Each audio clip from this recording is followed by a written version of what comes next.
Hi, Tarren. Tell me a little bit about your background as an educator. Well, I began teaching through a teaching fellowship called Citizen Schools, which is a program dedicated to extending the learning day, truly with the mission or the belief that kids need more learning time, that they don't get enough here.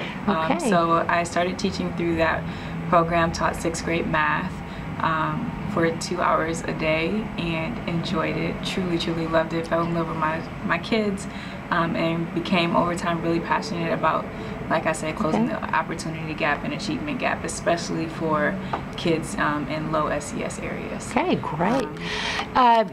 Tell me, what do you see as the biggest challenge that teachers, especially in low SEC schools, are facing?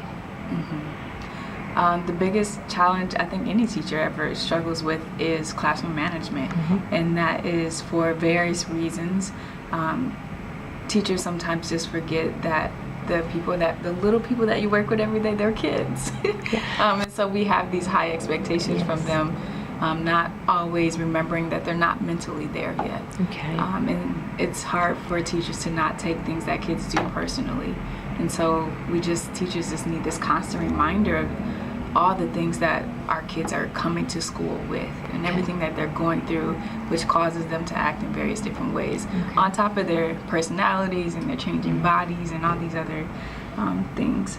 But I would say the biggest thing that I've seen as an instructional coach in my past 2 years, especially over at Fondren, is just classroom management and teachers not losing their cool and remaining patient and understanding with that. In a classroom, if you compare two teachers, one that really built relationships, learned about the kids, as opposed to someone who was just there to teach the content, do you see a big difference in those that don't build relationships? You'll see a huge difference because the kids can tell. They can tell immediately. And we saw on the TED Talks video, she said kids don't learn from people they don't like. And teachers, they have to be good actors, and you need to build relationships. Even if you don't like the way that kid acts, you need to find at least one thing that you can connect with that child. Even if it's just, we both like pizza, but use something to your advantage. You have to build relationships. If you think about it, these kids spend as much time with us as they would at home with their own parents. So it's important. We can't not build relationships. It's so essential to them learning and being successful. So yeah, I think you can see a huge difference. You'll see kids learning in the classroom where relationships have been built. Let me ask you about that child with the severe maladaptive behavior that everyone says, don't worry about, don't even try, nothing's going to help. Yeah. Have you seen those kinds of situations? So much. And I didn't realize the extent to which kids really own up to what adults tell them until I became a teacher. That I just think of a student that I had who I was so nervous about receiving because I just heard so many things about him. And teachers would tell me stories about the difficulties that they had as far as his behavior and him listening and following instructions. And I had this child in my classroom. I didn't know that I had this child in my classroom for already over a month now. And so when I found out it was the same kid that I also been hearing about, I was in disbelief.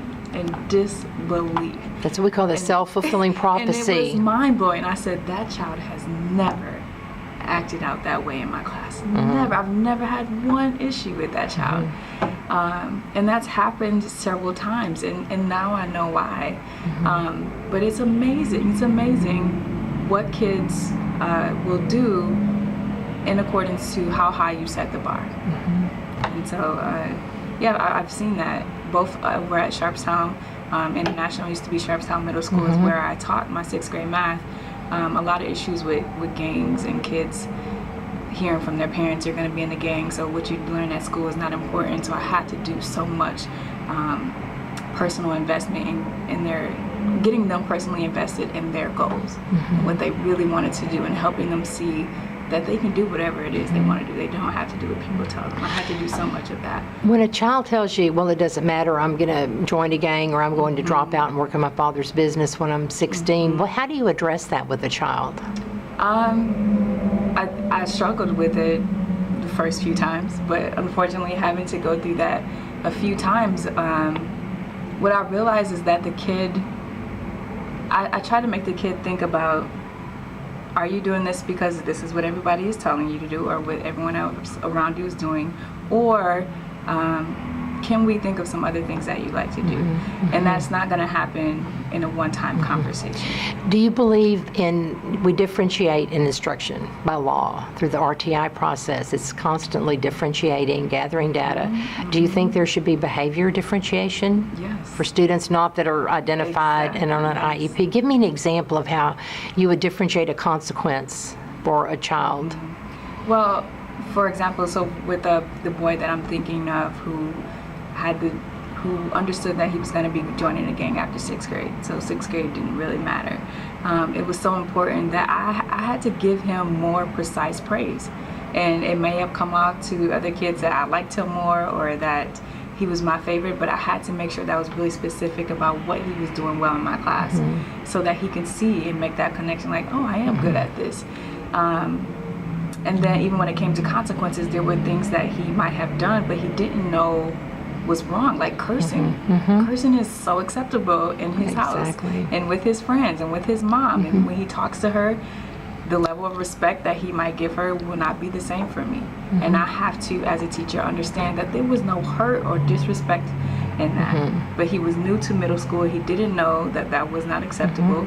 And he had to learn that. And so for him, the consequence would be different versus if it was a child where I know, I've spoken to your mother, and I know that you know that that was not okay. And I know you did that to intentionally not follow expectations or to attempt to hurt me or whatever. And so basically, you were changing behavior. Yeah, you have to. It's not just following a rule, it's about changing the student's behavior. Does it happen overnight? It does not, no.